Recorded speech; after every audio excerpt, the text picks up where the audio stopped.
O efeito previsível do confinamento sobre os níveis de vitamina D podem apenas ser baseados numa extrapolação do esperável, visto que a principal fonte de vitamina D para o ser humano é a exposição da pele ao sol entre os meses de abril e outubro, aproximadamente em Portugal.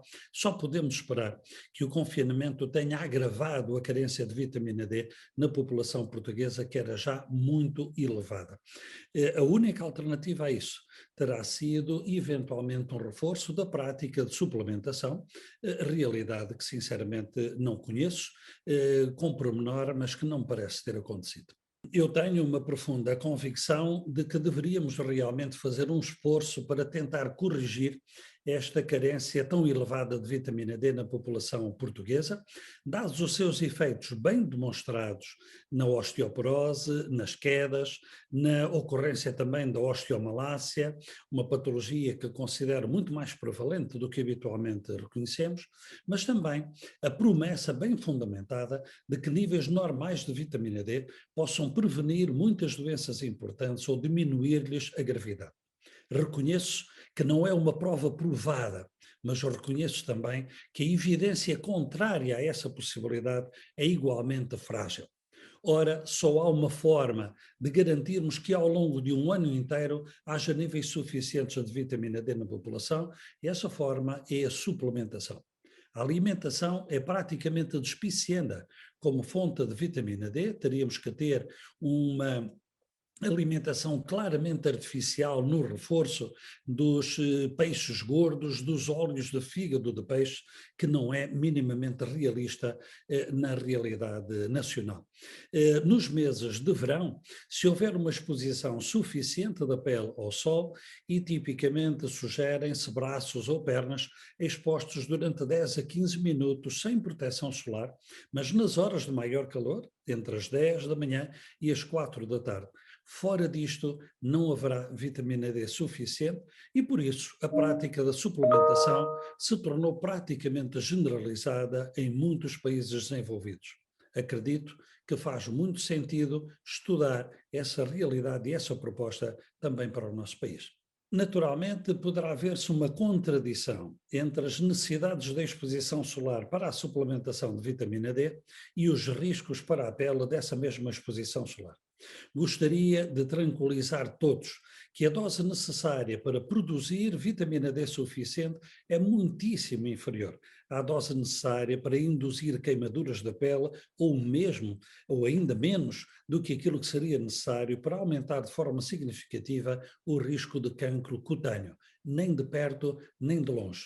O que sugeriria é que, por exemplo, na praia, as pessoas não apliquem o creme solar ainda antes de sair de casa, mas que se deixem estar 10 ou 15 minutos ao sol antes de então o aplicarem.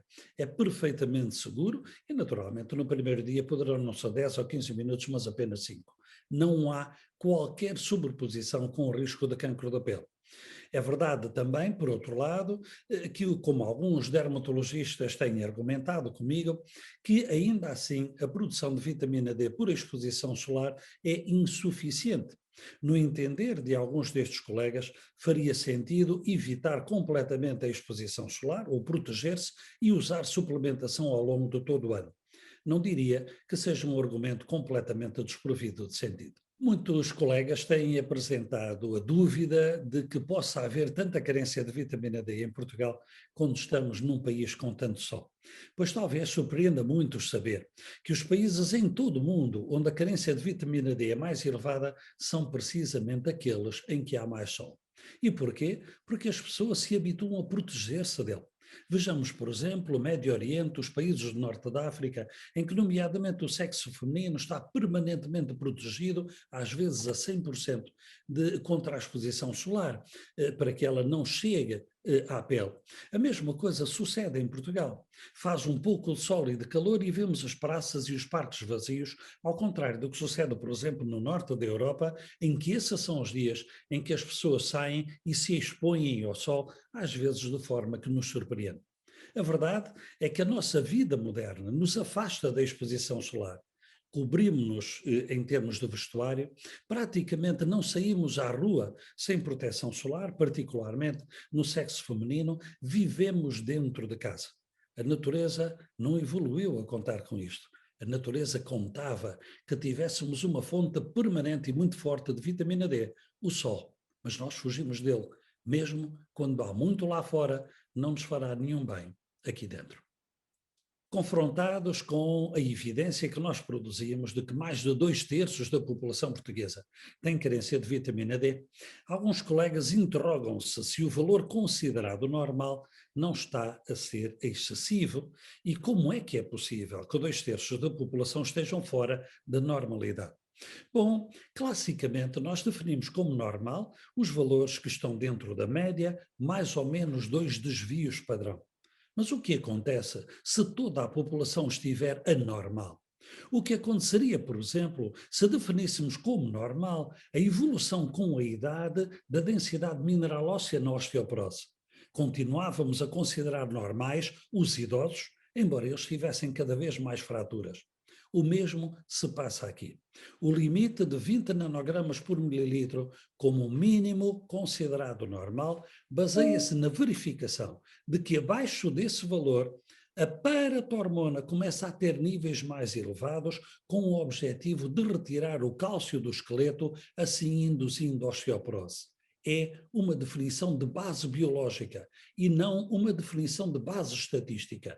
E assim é que deve ser, para que a normalidade maioritária não se torne num novo normal.